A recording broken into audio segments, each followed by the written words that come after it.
Hi and welcome to Random Rogers Big Picture for the week of July 19th.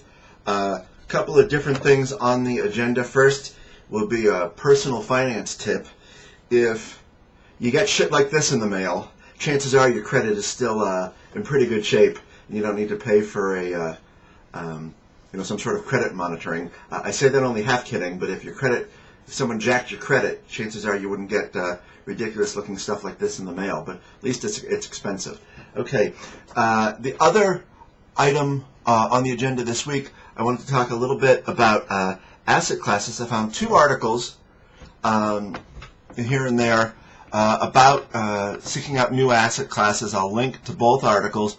One of them, honest to God, I don't know if it's tongue-in-cheek. Some of you may know this person. I don't know this name. His name is Doug Casey, and he's being excerpted on a site called LOL Fed, which is not a site I go to very often. I know FT Alphaville links to them often, but it's just not a site that I go to very much. I read this one post. The person, I think it's a female who writes it. Her commentary in and around the Doug Casey stuff, good stuff. Anyway, so in terms of alternative assets, first I'll start with what he doesn't like. Every so often a question will come up on the blog about diamonds as an alternative asset class. And this guy, Doug Casey, not a fan of diamonds because and I've heard a little bit about this, but there are companies that are making, I don't know if synthetic is the right word, but they're essentially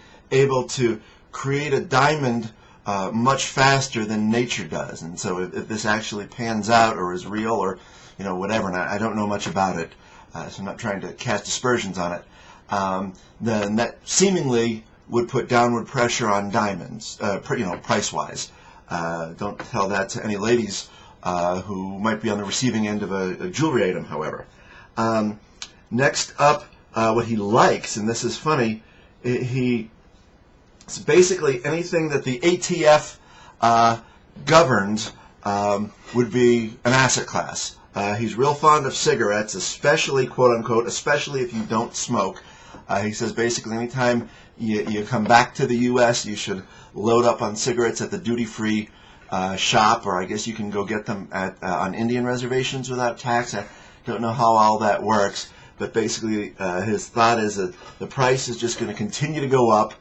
He wasn't talking about it, I don't believe, in a bartering sense in some sort of post-apocalyptic world, but I don't know, maybe that's what he had in mind. He's also talking about, and we've joked about this here, buying ammunition. The other thing Americans should do is buy a lot of shotgun shells, 9mm, 45, 22, and 30 ammo. I don't know. I just thought it was interesting, because it's very extreme. He may be kidding, but to that, let's add beef jerky, cans of tuna fish, and ivory soap. Then the more serious one, unless this one is intended to be serious, and no disrespect, I just don't know, is one of the, and I kind of touched on this on my Green Faucet post on Friday. I get an email every morning from, I think it's called InvestLogic, and they link to a bunch of places. One of the places that they link to every so often is a site called GoldSeek, and there was an article there that caught my interest called The Next 5 Years, written by Kenneth Gerbino, and basically he lays out a game plan. He cites some of the various problems, how he advises mitigating those problems, that things like inflation or not, printing money, all of that sort of stuff, stocks, gold, all of these various things. And then down toward the bottom, he's got a things usually, or it's not titled that, it's your solution. He says, do not use leverage. Divide your stock portfolio into core and trading positions. So, the idea there being whatever you would put into a stock, be willing to trade half that position actively. Okay. He says, own some gold and silver in physical form and have it nearby. So I'm thinking that means, stored in your house somehow. He also talks about owning gold and silver mining stocks. Oil companies should do well. he talks about supply and demand. This is kind of an important thing. The demand for oil, although it's not a straight line, is ebbing and flowing higher. This is a big macro thing. This is not a oil consumption's down over the last 12 months type of thing. This is a big macro thing. It's going to put upward pressure, and countries like China, maybe India, some of these other emerging markets, yes, they are seeking out other things, but in terms of infrastructure building, modernizing, and that sort of thing, it's probably a reasonable assumption that they're going to take the swiftest path to those sorts of things that they can.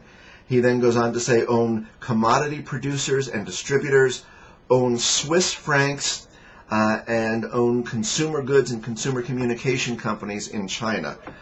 Interesting, he might as well just be saying China Mobile, although there's a couple of other phone companies there. China Mobile is a name I own for clients. Swiss francs, that's a long-standing thing, kind of a in-the-bunker type of position, although becoming less of an issue now. Switzerland, the government is not big enough to bail out the banking system should it ever come to that. Also, Switzerland is pretty intent on not letting its currency go up. So fair warning there about Switzerland per se. Kind of tying this sort of extreme asset class stuff into the stuff that we've been talking about for, however many months, years now, in terms of, having a little bit in absolute return. I think right now I'm in the neighborhood of 5% as the markets have been going up. The two funds I have that I own across the board haven't been doing so well. But that's how it's supposed to work. They are part of the counter strategy. But that is an absolutely legitimate asset class. Some sort of foreign currency exposure, one way or another, whether it's through short-term debt, which lately I've been more interested in as opposed to the currency ETFs, although I think I'll probably go back to a currency ETF at some point fairly soon. And then I'm going to, this isn't really a different asset class, but I think it's germane to the conversation. I'm going to write on Sunday about the emerging markets webinar that Index Universe put on. It was a very good presentation that Matt Hogan did. And then afterwards there were interviews with Luciano Siracusano from Wisdom Tree and Tom Lydon from ETF Trends. But the whole thing was trying to get people to think about emerging markets in a different light than maybe they have been before.